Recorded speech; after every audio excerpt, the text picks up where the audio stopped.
Ready? Okay. Okay, so hello everyone, and thank you for coming. This is the second of community workshops that we're having regarding the Emery shuttle and the proposed extension of the citywide property-based assessment district, called a PBID, Property-Based Business Improvement District, that is the primary funding source for the Emery shuttle. And so this is really designed to be kind of an thank you. This is really designed. It's on. It's really designed to be an introduction to the Emery, some of the issues, and what a PBID is. Depending on kind of your level of already knowing this, we can go faster or slower, and certainly are open for questions, for clarifications, or for along the way. We are being broadcast live on ETV. And everything that's broadcast on ETV is also streamed through the city's website. In addition to that, we'll be rebroadcasting this session as we rebroadcasted the last session on ETV. And we also will be making this available on the city's YouTube channel.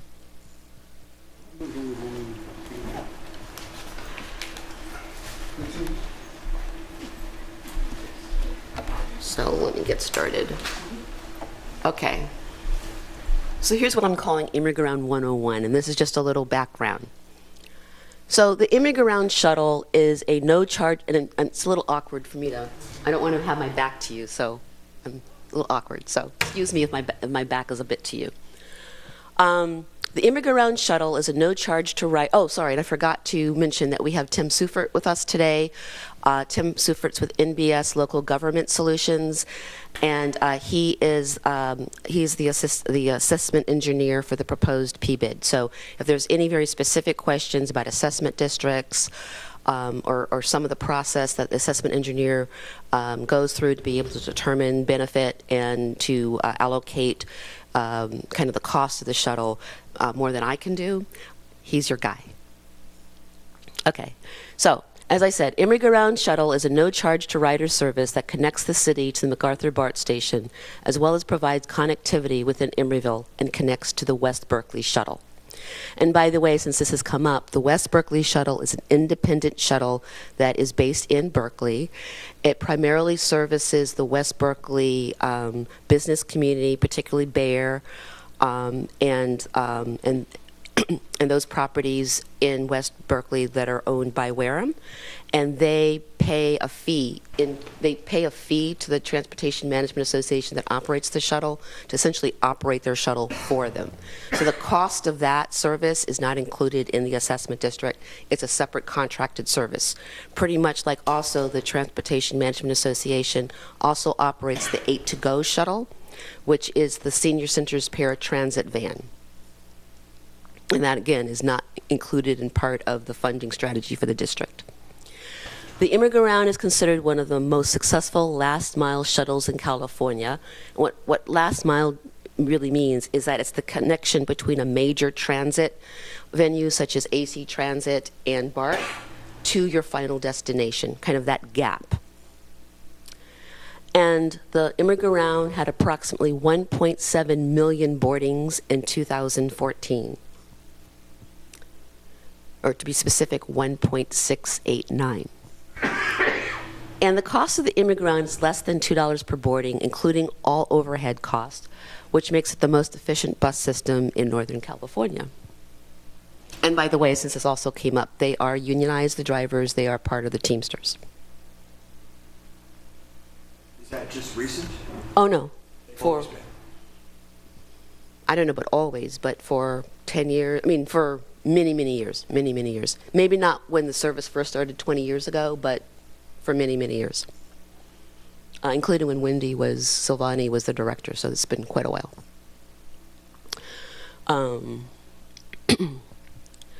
The Emery is funded primarily through a citywide property-based improvement district, PBID, which is a special assessment district levy, which is placed on the property roll and is collected by the county on the behalf of the assessment district.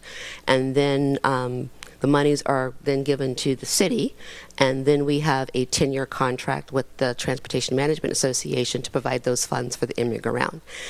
Any monies that are collected through the special assessment district can only be used on those activities for which the assessment district was founded and cannot be used for any other purposes. In addition to the PBID, there are a few parcels that are directly billed. And some examples of this are the East Bay Bridge Center, where there's a joint powers agreement between the City of Oakland and the City of Emeryville for that development, because part of that development is actually in Oakland. And so the agreement was that you can't assess, Emeryville can't assess a parcel outside of its city, so we can't assess Oakland parcels, but through that agreement, they pay the same as the rest of the center. And we also have some conditions of approval for some of the more recent condominium developments, and so they also are directly billed at the same basis as those rental housing that are in the district. And lastly, as I mentioned, there's some service contracts with West Berkeley in the 8 to Go shuttle. And miscellaneous, but those are maybe, $12,000 or so. So this is a very sensitive mouse, so excuse me if it does this. Okay, maybe I should click. Okay. So this is just a sense of where the bus goes. As you can see, it does cover most of Emeryville. And what is considered to be a property that is served by the Emery-Ground is if you're at least if you're within a fourth of a mile of the route, and pretty much that would then include the entire city. I will say that now the route that goes out to the peninsula to Watergate, as you know, it started turning around at the marina a few months ago. It now is stopping at the marina. Public Works is still working to actually there'll be a bus stop and a bench there, but you now, starting now, can actually get off at the marina, which I think is a great benefit since there's not been bus service to the peninsula for probably more than 20 years. The organization of the Emery-Ground is that according to PBID law, an assessment district, this type of assessment district is considered to be essentially payer-based, so to speak. And so the law requires that the city contract with the owner's representative. And the law is very specific. It says you shall contract. The city shall contract. And for those of you that are up on state law, shall is not a usual word that's used. And so the city shall contract with the TMA. And so the current contract is a 10-year contract, which is the time frame of the current PBID. And in return, the Transportation Management Association is governed by a board of directors who obtained the services of Gray Bowen to administer the shuttle. And the shuttle itself is operated by MV Transportation, which is a national provider of bus services.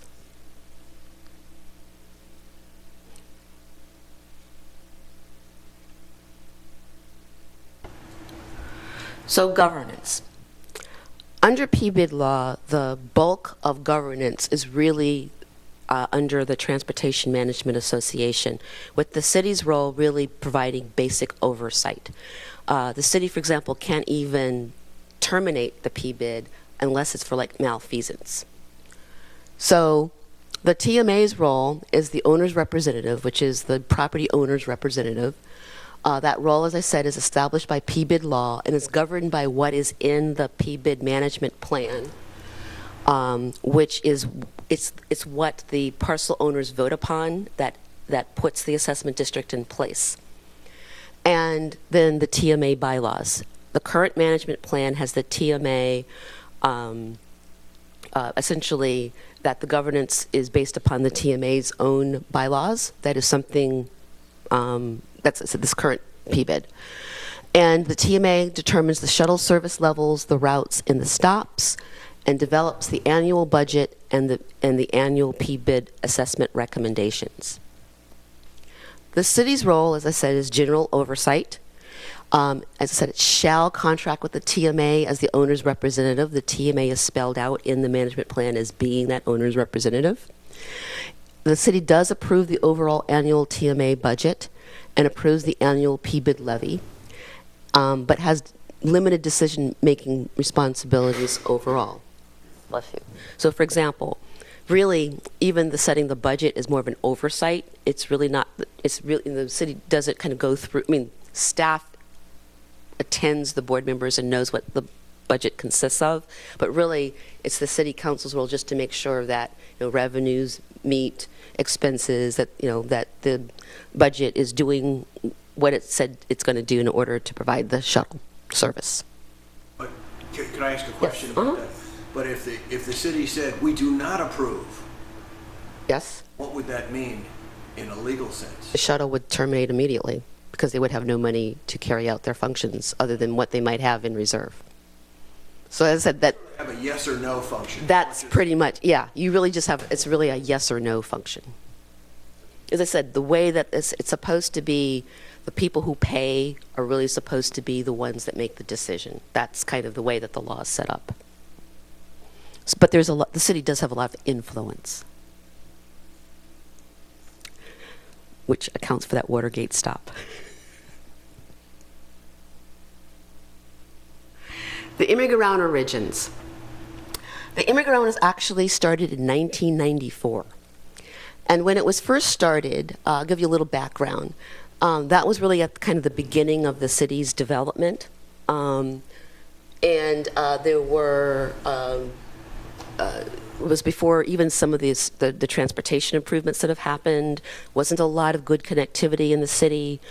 This is also a period of time that AC Transit cut back services. That was when, for example, the bus to the marina was cut back. That whole 57 that went out to the peninsula was cut. There were some independent shuttles, I think, well, it wasn't called, well, it was, I guess it was Watergate then. When Goldsmith and Lathrop, for those of you who've been around for a while, owned the towers, they had an independent shuttle. I think the Martin Group had one, Ware might have had one. And Chiron, yeah, had a shuttle. And the city began thinking that as we were growing and new developments were coming in, rather than requiring independent shuttles, kind of, you know, having 30 or 40 shuttles running around the city, all individually funded, why not bring everyone together and try to see if we could have a citywide shuttle, and ask that kind of all the companies that had their small shuttles essentially in those shuttles and essentially join in to make one big shuttle. And so the initial TMA was mostly voluntary. The city kind of made a deal saying that we will actually operate it for the first 3 years. And if at the end of 1 year that we have a higher ridership on the unified shuttle, 40% more ridership on the unified shuttle than on all these little shuttles combined, that will be success, and we will start a process of transitioning it to what we thought would be the private sector. Well, that goal, that milestone was reached the first week that the shuttle operated.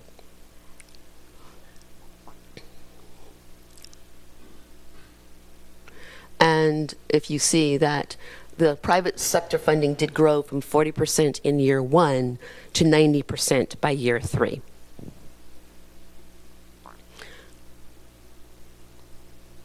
So 1997 to 2001, that was when the TMA was established. Oh, sorry, 1997 was when the TMA was established and began operating the shuttle. This was before there was a P-bid. At this point, the TMA membership expanded during this period to about 17 contributors. It was a mix of voluntary contributions, and the city began requiring that new developments join the TMA and pay what the TMA said was needed to pay to keep the shuttle going. Yes? Initially there was 5 years of RDA funding. The first 3 years. I thought it was 5 years. The first 3, I said the first year of that 40% when when the private sector was paying 40, a lot of the balance of that was redevelopment. There was some grant money. And by year 3, the city contribution, and you could say was really agency contribution, had dwindled to 10% by the end of the 3rd year. And we were unable to continue to use RDA money. Yes. By law, we couldn't. Yes. So it was really startup funds, and that was why that there was a schedule of declining that contribution to kind of prove that we weren't using redevelopment agencies for ongoing services, that it really was just startup cost. So expanded to 17. And the TMA board consisted at that time of all the members that paid, the whole 17. And was institutionalized through an agreement among themselves that they would participate. And there was minimal city financial contribution through this period. The city had a liaison to the board, which was me, but had no voting rights. And this was a period that there was a great expansion in ridership and demand, which is why in 2001, a lot of the businesses that had been paying said, well, this is a lot more than the kind of mitigation-based service that we kind of envisioned, in which, it's kind of a shuttle that's, maybe carrying 100,000 people, that kind of service. Yeah. Yes. Sorry, another question. When new developments would come on, I remember something about, okay, you will mitigate your added congestion by contributing. Yes. So that was put on most of the businesses, or some? Well, it depends on whether or not there was a finding that they had to mitigate traffic. But traffic mitigation, and you could probably say more about this if you want, Tim, is really based upon the trips that your project generates. It's not providing a citywide shuttle necessarily, unless that's the mitigation. And the only developer that has anything like that is East Bay Bridge Center, but it says that they have to provide a weekly shopper shuttle, which, that could be a Saturday bus loop once. So, but I would say that by 2001, it was recognized that the shuttle had gone way beyond kind of the initial vision and really was kind of, a keystone of the city in terms of a very needed service for continued business development, but also you began seeing more and more residents. And in fact, today, almost 1/3 of the riders, 30% during the weekday and 32% on the weekend, are residents. This was not true when it started. When it started, it really was mostly business commuters. And many of those residents actually are using the Emeryville to leave the city, to go on to BART, and to travel outside of the city to work, as our demographics have changed. So there was a recognition by both the TMA and the city that there was just increased capacity. And so funding options were reviewed. And there was discussion both at the council, at the TMA and other venues, that the best funding strategy was a P-bid. And so there was, the P-bid was adopted by the city council after approval of the commercial property owners. And at this point, property owners were paying, the maximum was 17 cents per square foot. And residential use properties and properties in residentially zoned areas were exempted. At that time, P-bid law did not allow residences to be assessed. And any conditions of approval of developer agreements were considered fulfilled as long as the P-bid was in place.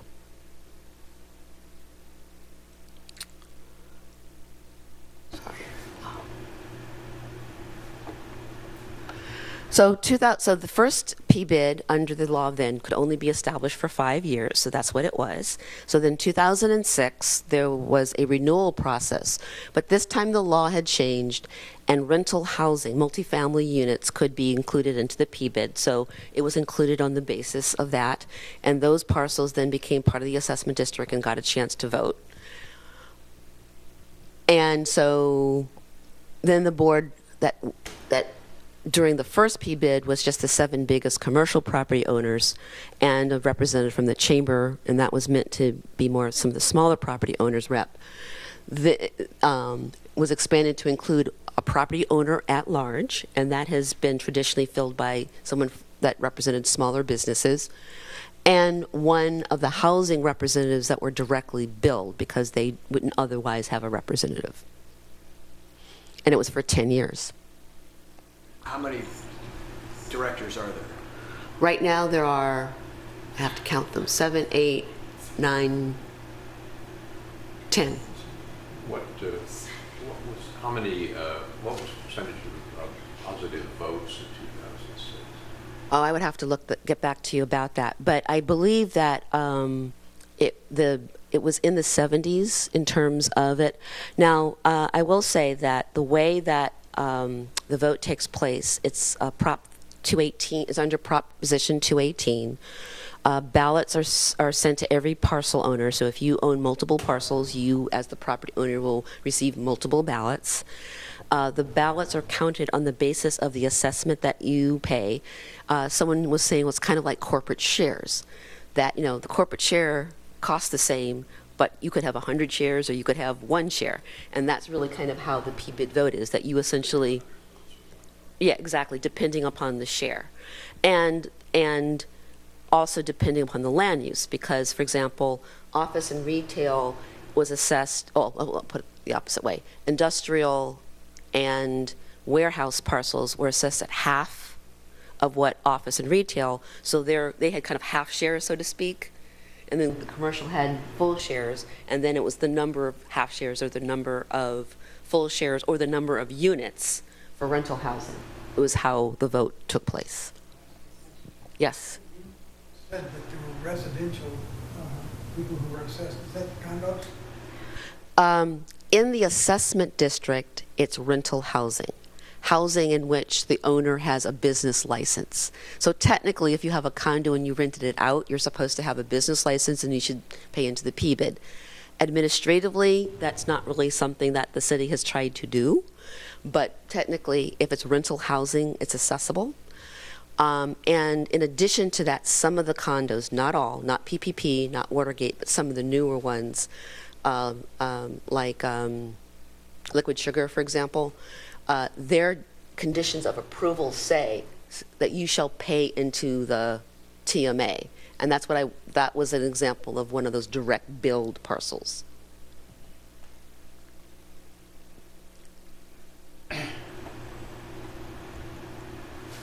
But they have to be certain feet from a root, right? 1,000 feet, Yeah. which I think maybe Adeline, a couple of those places on Adeline might be excluded, but that's about it. Okay, so what is a citywide PBID? It's a special assessment district. Cities have landscape assessment districts, underground lighting assessment districts. There's the Shell Mound district in Emeryville, I think is the only assessment district that Emeryville has. So assessment districts are kind of a very common way to be able to fund something that is beyond kind of regular city services and give a special benefit to the property owners in that district. And this is very important, that it has to be based upon the special benefit derived, which is why there's differential rates, because an office or retailer is going to get more benefit from a shuttle than a warehouse of the same square footage, because warehouse, not a lot of employees for that square footage, not a lot of customers coming for that square footage, as opposed to a retailer or an office. Okay, so I mentioned this, it's annual, it's collected through the property tax rolls, it requires a Prop 218 ballot process, and we talked a little bit about how that vote takes place. After the ballot process takes place, then the city council, essentially we count the ballots at a city council meeting. We've done it in that room, it's open to the public. I don't know if I've seen anyone who was here now, but I know that Andy Katz was one of the people. Chris, were you maybe in the room too? Anyway, I know Andy was, but anyway, it's an open process, so you can observe the vote. And then there's a public hearing that the city council holds, so there's another opportunity for people to speak about the PBID.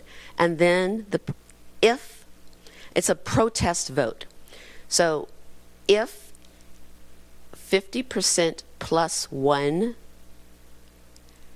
turn in ballots saying, I oppose, then the process stops there. And the city council can't even consider approval. And it's 50% plus one of the returned ballots, not the overall ballots. So if one major developer decided to say no, that obviously would make it difficult for the whole thing to pass, because you would need a whole lot more votes to carry over that. But it is 50% plus one. And then the council still has to act to approve it, to adopt, to establish the P-bid. And there are possibilities that they would not. They might feel that, that the vote was not indicative of, that the vote wasn't a true measure of support, for example, or they may have looked at the management plan and decided that they didn't think it was workable for whatever reasons. The city council has the ultimate power to approve it, but they can't approve it if the vote is a negative.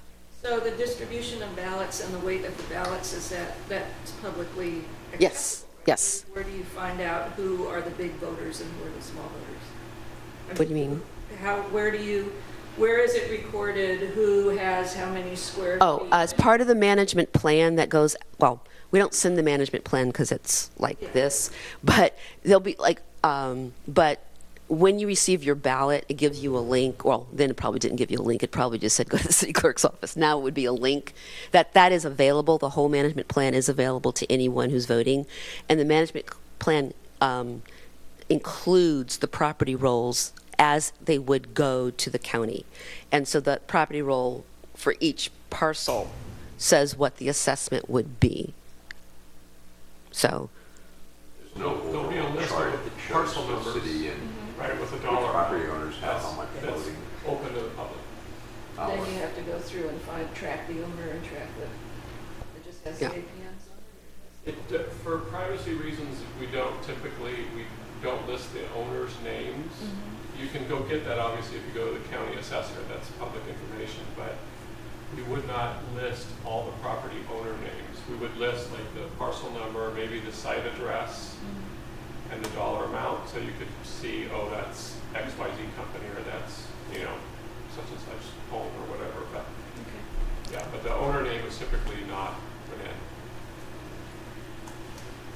okay. So the current P-bid assessment levy is, what happened to my chart? Anyway, right now it's a 0.2, it's a little over 26 cents a square foot, $262 per 1,000 square foot. Industrial and warehouse is half of that amount, or a little over 13 cents a square foot. And rental residential is $130.89 per unit, which is the same rate that the condos that are paying under their conditions of approval pay. These are per year. Per year. Per year.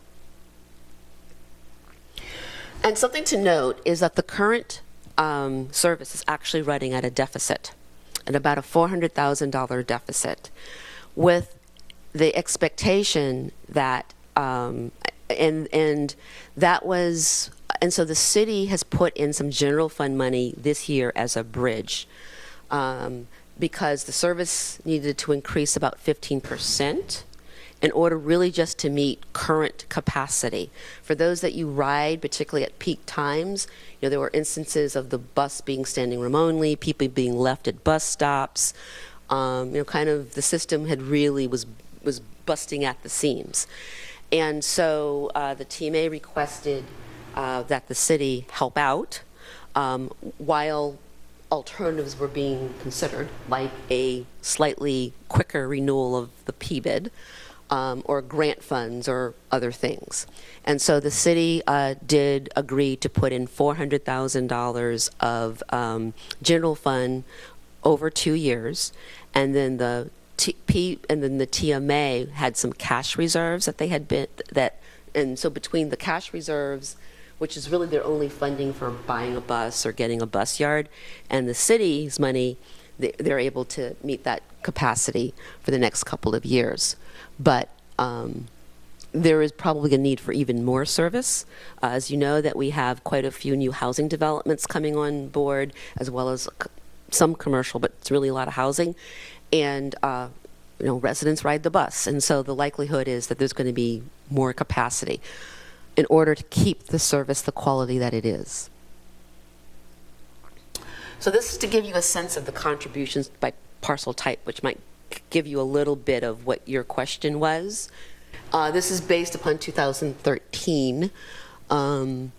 So if you can get a sense of who's paying what, which would give you probably a little sense of then what the weight is. But remember, this does not include what's being proposed today, because it doesn't include the home owner occupied parcels.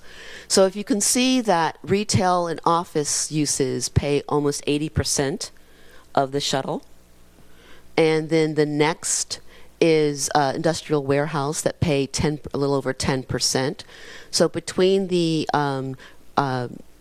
retail, office, and industrial, or the commercial parcels together, they're paying about 90% of the shuttle. And then there's a few contributors like the city, utilities, PG&E, for example, that pay very small amounts, under 2% apiece. And then the non-P-bid are those that are paying through the conditions of approval. So if you want to kind of get a sense of what are residents paying now, either through their rent or or through their homeowners association. Right now, residents are not seeing this on their property tax. You could kind of look at the rental apartment parcel amount, 5.6, and the non-P-bid residential of 0.7. And so residents right now are paying about a little over 6% of the cost of the shuttle.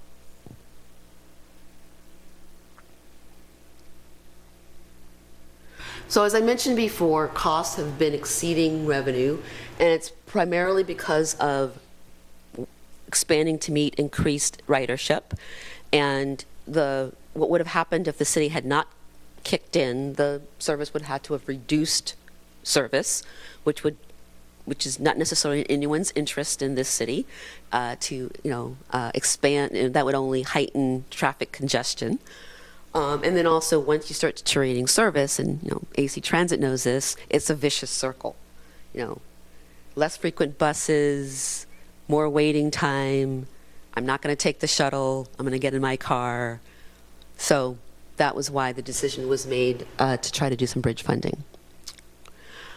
And also maintenance cost. It's an aging fleet, and in order to keep within a certain budget, the buses that are being used are ones that don't have the lifespan, let's say, of the big buses that, let's say, AC Transit. So they have to be replaced more often, they break more down, and so that's also a concern. And this is where the city is hoping to get some grant money to be able to replace those buses with more heavy-duty buses. So here is a very rough calculation of what the service will be. This does not include any service expansion, and in fact, I've asked the TMA to look at a new budget that at least assumes 3% ridership growth every year, because if there wasn't a single square foot of housing or business built in this city, we would still have increased ridership.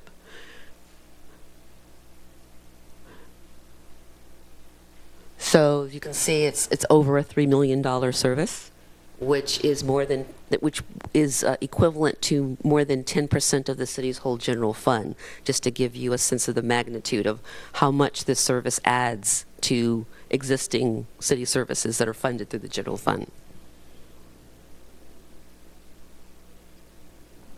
So now we'll get into the renewal. The current renewal sunsets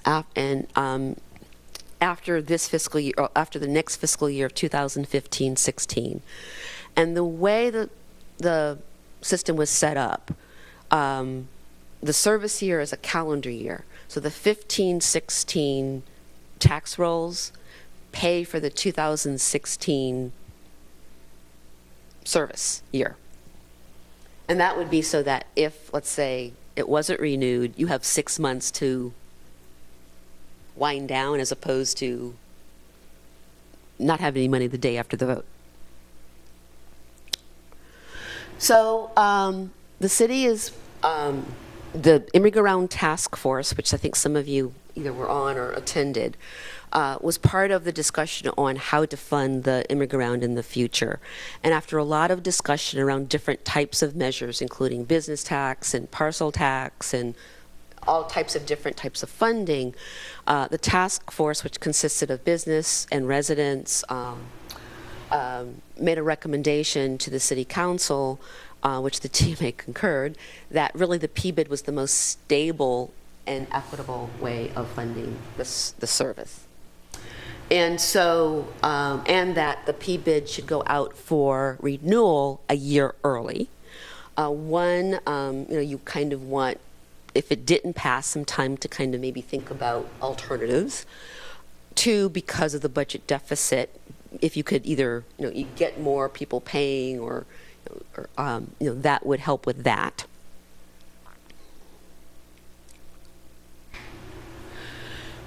So the city now has the bill so now residential households can, this proposed PBID assumes that residential housing parcels will be included.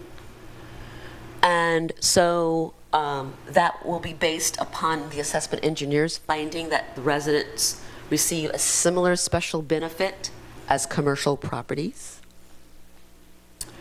I said it would help the residential budget shortfall. We believe this roughly, including all residential, would generate roughly $250,000 to $400,000 of revenue per year. It would address some equity issues between rental versus homeowning housing, and in fact between homeowning housing, and would address the issue that condominiums that are rented out, which many of them I know are subject to the PBID, but it's really difficult to try to track and get that money out of them for $130, and probably be more worth the staff cost of trying to finding out those turnovers, which sometimes I know happen informally, would be difficult, and would also provide for residential representation in the decision making. Does that mean being on the board? Excuse me? Does that mean being on the board? Well, governance is something that is part of the management plan. I can't believe that the city and the TMA could envision a management plan whose governance did not include residential representation if residents are now part of the district. So would there, on the residential ownership and rental, would there be exemptions for low income and fixed income residents? Assessment districts are on special benefit. It's different than a parcel tax. That has some statutory ways that you can exempt. Maybe Tim, if you want to address this slightly. Yes, some of you are probably familiar with like Emery Unified School District, right, has a senior exemption and such. The parcel tax laws, especially for school districts, they provide for that. An assessment district is based on the benefit to the property. So it's regardless of who's living there or even if it's vacant, right? So you cannot statutorily have a low income or a senior exemption for anybody for that matter. Now whether or not there's some other way to give a rebate. Oh, sorry, I should have given you the mic. I'm sorry about that. That may be an important question for people listening. So parcel taxes do provide sometimes for an exemption for low income and seniors, but assessment districts by their very nature, they're based on the benefit to the property. So you can't have a low income exemption or that kind of thing. Now, whether or not there is some other funds available that could provide for some kind of rebate, that's another question that maybe, could be explored. Yeah, it's a real policy question. But just on the face of it, you'd have to still, bill the property, and then maybe there's some kind of refund available. Thank you, Tim. Okay. Yeah.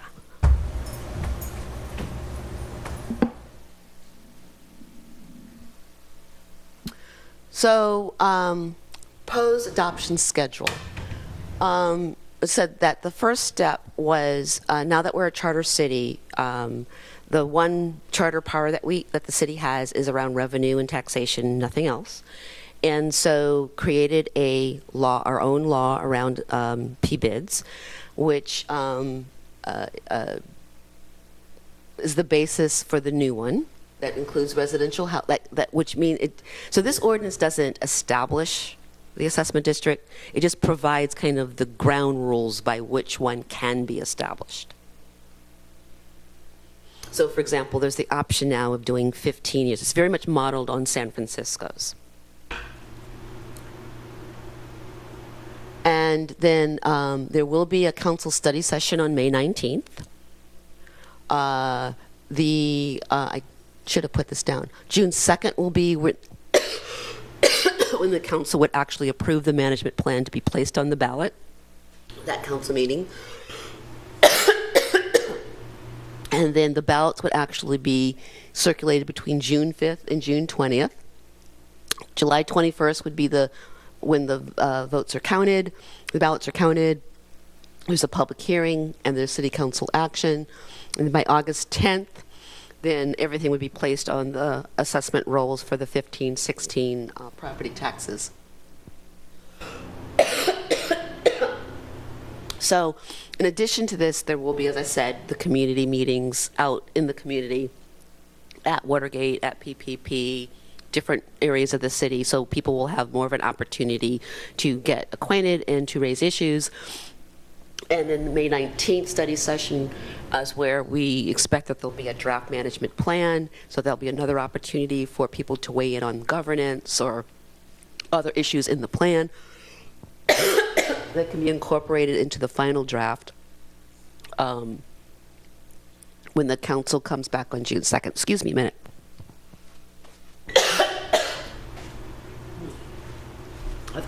Allergies.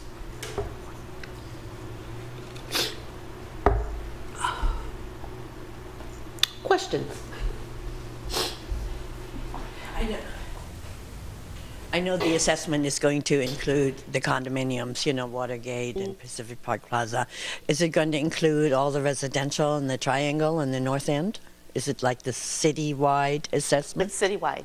The only that would not be included would be if you were outside of the 1/4 mile service area. And maybe Tim can speak to that. I don't know if there may be a few parcels that meet that criteria. Yeah, so again, assessment districts are based on benefit, and we have to use objective criteria and all that. And so the basis is looking at all properties that are within a reasonable distance of the routes, right, and the stops. And you look at all the literature, and the 1/4 mile seems to be the most common. So if you map it out, literally almost the entire city is within that 1/4 mile.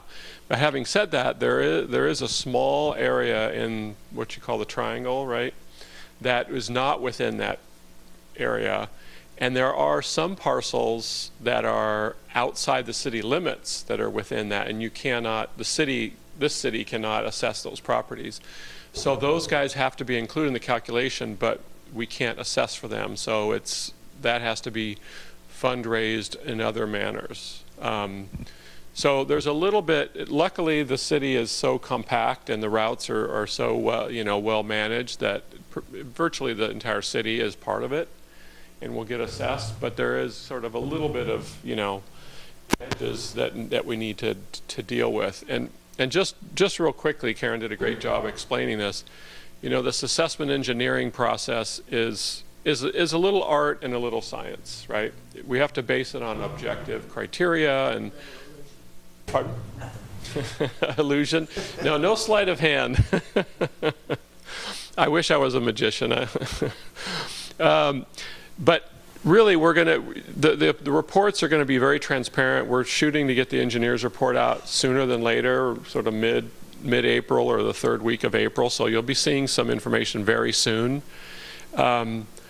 But we're basing it on methods that make sense, and we're using like the manual of trip generation, for example, to look at. So it's not just what we think is right, or what the city thinks is right, or what the TMA thinks is right. It's objective criteria. So we're using those to create a formula that's fair and proportional, right? That's the real key, is that it needs to be proportional so that everybody is fair. So we calculate these benefit points and then convert that into dollars per parcel.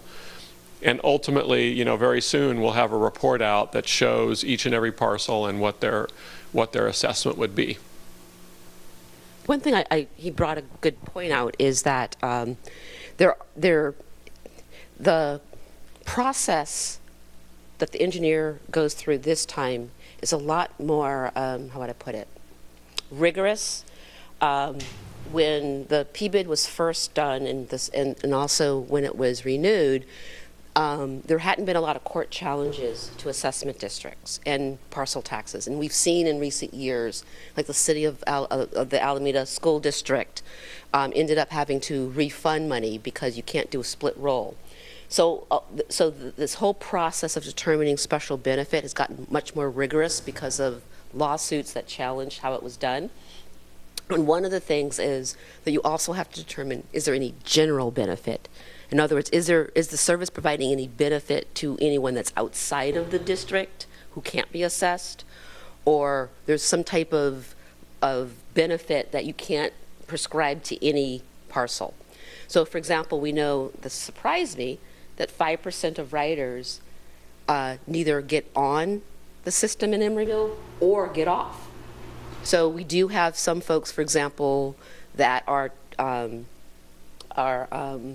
getting on at MacArthur BART and taking the Emeryville to 40th and San Pablo and then taking the bus.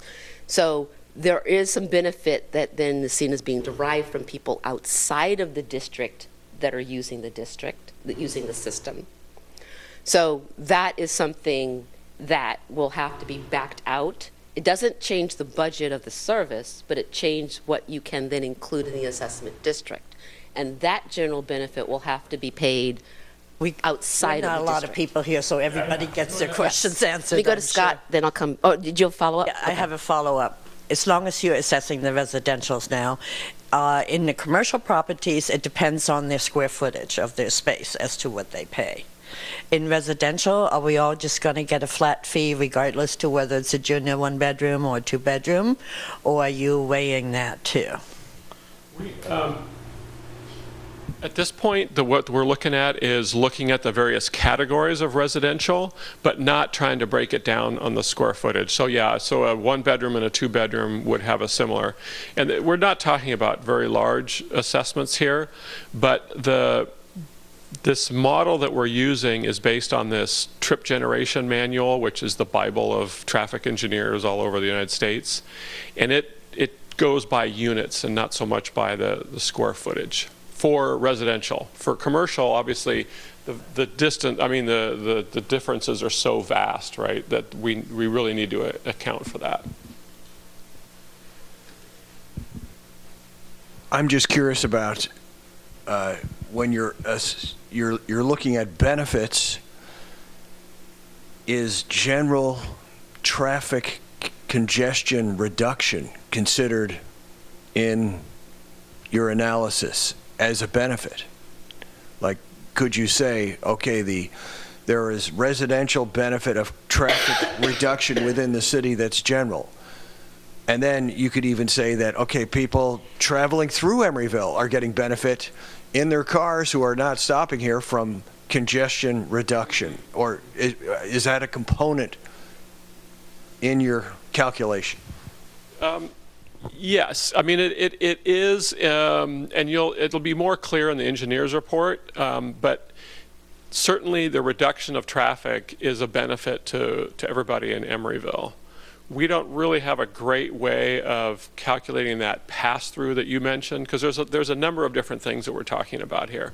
We're talking about backing out, the person that gets off at the BART station and rides the Emery go-round out to the water just to take a walk, right? So we're trying to actually get at how many of those people are. There are not very many, but there are some. It's not zero. So we're looking at different things, and we're looking at the benefit of the access to the transit system. You know, are there other things? You know, I mean, there's air quality is better. There's, you know, flow of traffic is certainly better. There's a number of things that, you know, you could look at but aren't necessarily easily quantified. So at the end of the day, you need to use something that is specific enough and gets at proportionality, right? So in other words, what does a single family home versus a commercial enterprise versus office? So we're looking at that to well, part of why I'm asking this question is that, you know, our ability to document region why we deserve funds that are not within the city to support this. I'm just thinking, you know, that somehow this report, I would like it if it could help our region-wide cause in documentation. Mm-hmm. And Scott, I think what will help is that there was the ridership survey that Fear and Pierce did in January has some really great nuggets that we are feeding into ACTC in terms of the benefit that the shuttle has. You know, everything from the percentage of, you know, the Emeryville certainly does have some of those factors, but there's also the very real issue that it is serving some regional traffic as well. And so we were already in those discussions to try to get some grant money, particularly for mostly those grants, they are more likely capital than operating. But if we can buy a couple of buses, I mean, given that it's the same pot of revenue for us for capital or operational, that if we can get capital money for buses, that's going to, you know, reduce the overall amount of money that has to be generated either through the assessment district or through the city. So what I will be saying to you is that the portion of service that's considered to be of general benefit and thus cannot be included in the assessment district has to be funded by other funds. So that could mean city general fund, or it could mean grant funds, but it cannot, you know, or, you know, you could put a special tax or more taxes, right? But it cannot be done through that mechanism. So we are anticipating that when we go to council, you know, that's going to be something we're going to be coming to you with, that now there's X amount of dollars that need to have a separate funding source. okay, I'm starting to understand more clearly. Okay. And that could be the ACTC ask. Yes, it could.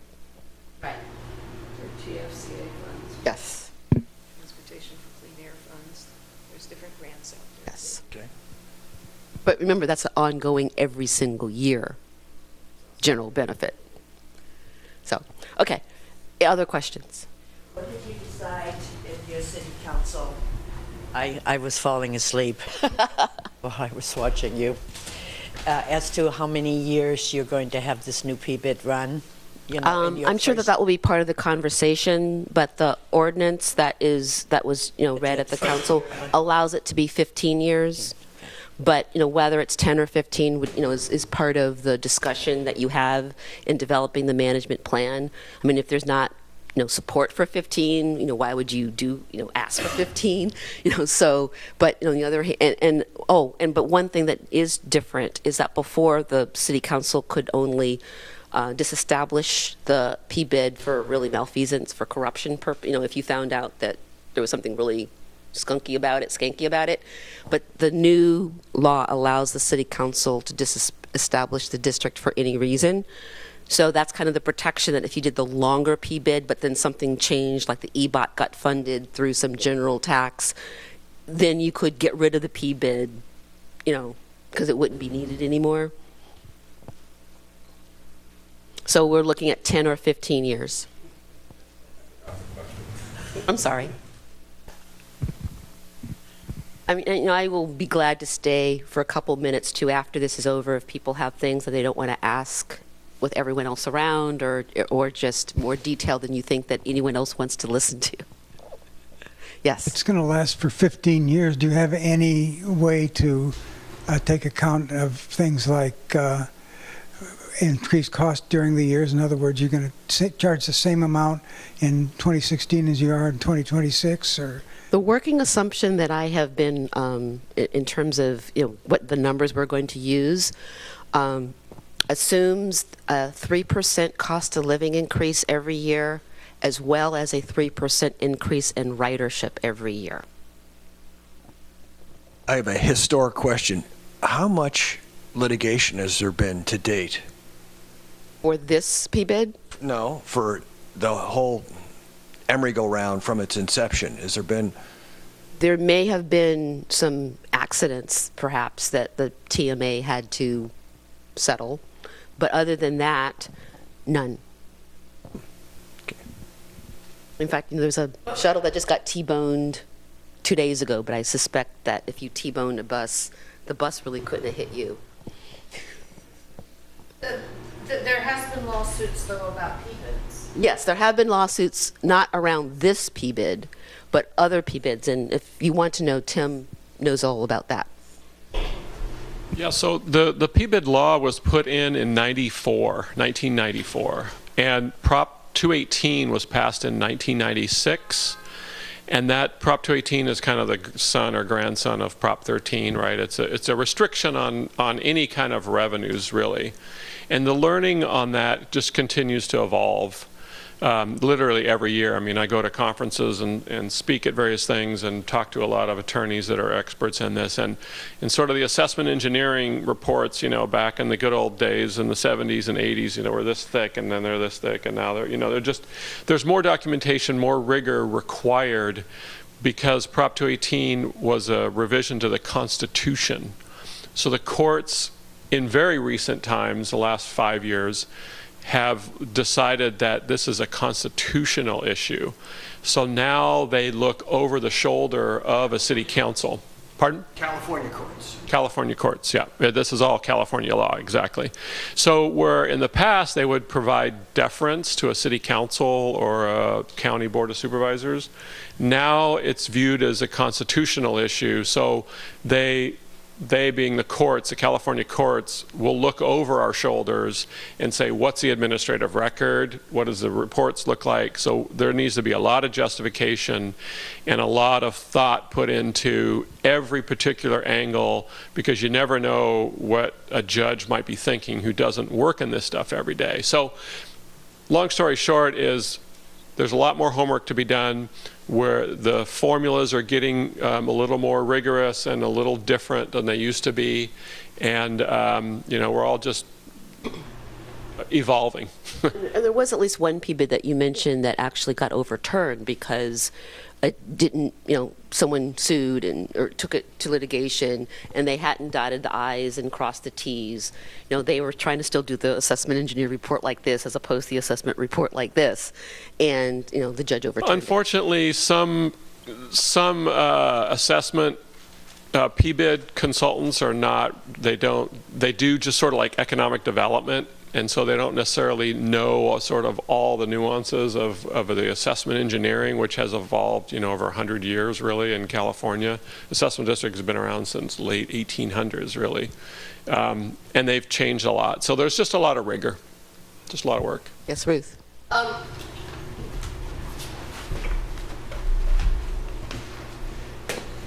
We've expanded stops outside the city limits, like to Berkeley Bowl and MacArthur Bard, and does that weaken our footing to do a PBID because we have stops outside of the city? General benefit goes up. Well, that's a very good question, and Karen addressed it, I think, early on. But just to clarify, all the costs that are attributed to the stops that are outside, like the Berkeley Bowl, have to be paid directly and are not part of the assessment calculation at all. So if your budget is $3 million and that's $200,000, let's say, then our number that we're going to start with is 2.8. We're not even going to consider that part of the equation, because it's not. It's an appendage, if you will. So there's West Oakland Commerce Association that's been clamoring for some time to have the go-round extend into West Oakland.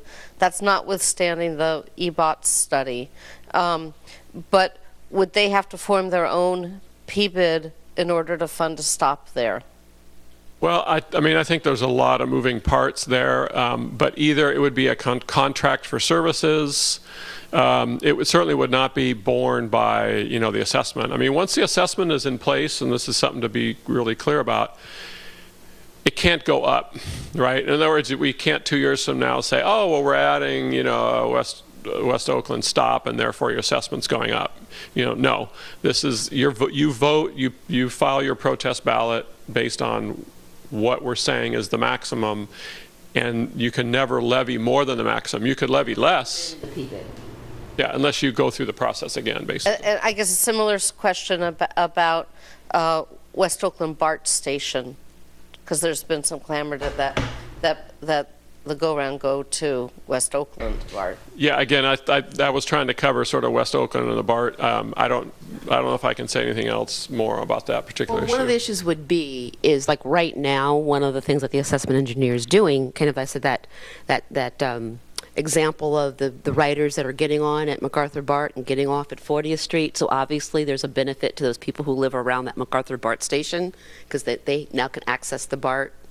Well, if you went to West Oakland, you would have to do a similar circle around that west, you know, anywhere it's stopped for certain, you would have to do a similar circle, and none of those costs associated with those stops would be able to be included in the assessment district. So it would have to be funded outside, like regional money could happen, or through contract, like the West Berkeley shuttle, in which those businesses say, you know, we'll give you $200,000 to operate a shuttle that goes to MacArthur BART. That could happen.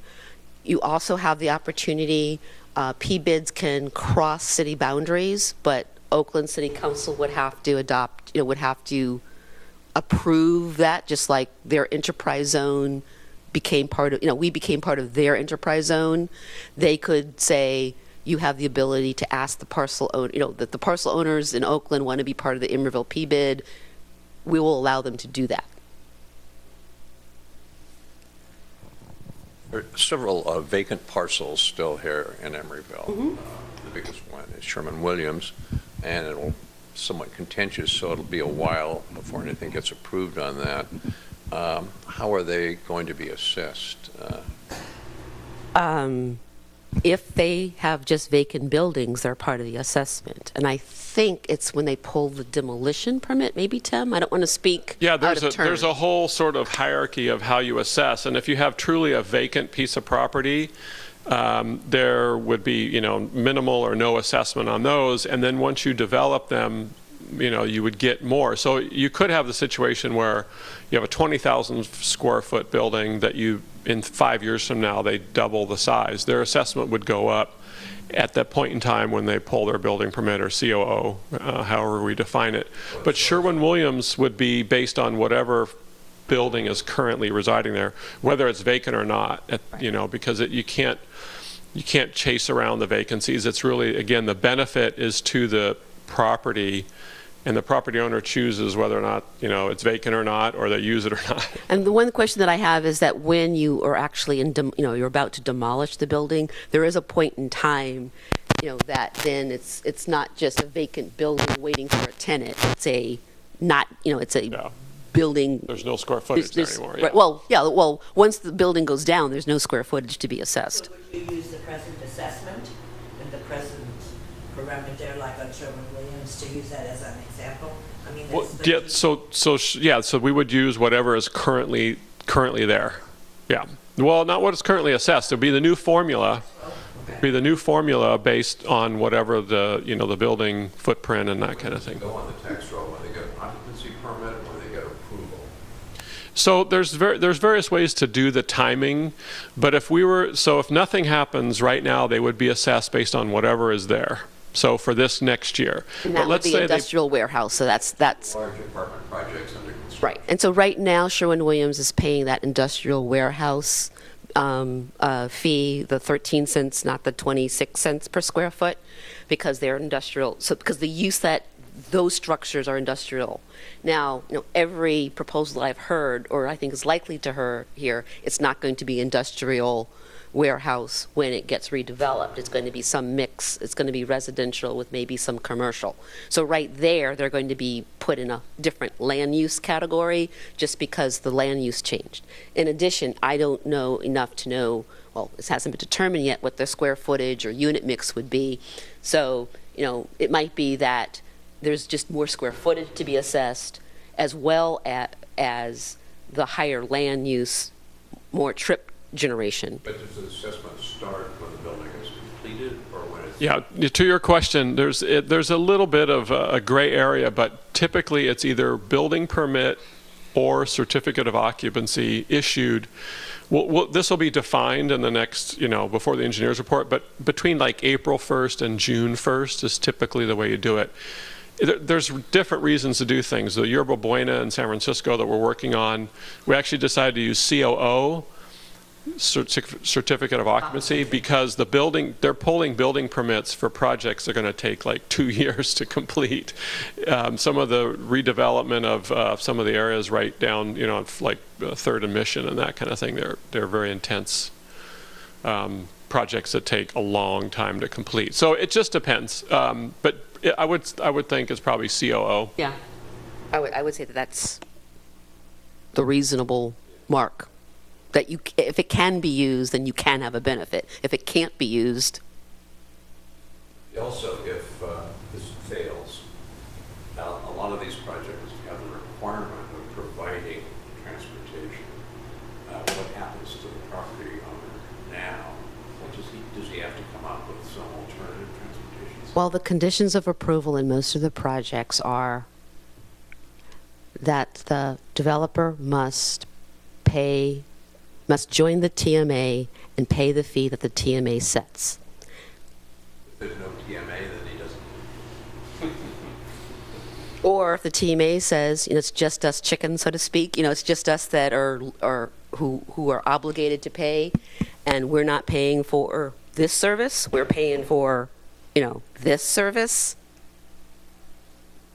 I would say that given that it's a mitigation-based condition, then the condition really is mitigating the trips generated from the project, and what that looks like would not necessarily, could be an independent shuttle, could be like the Google shuttle.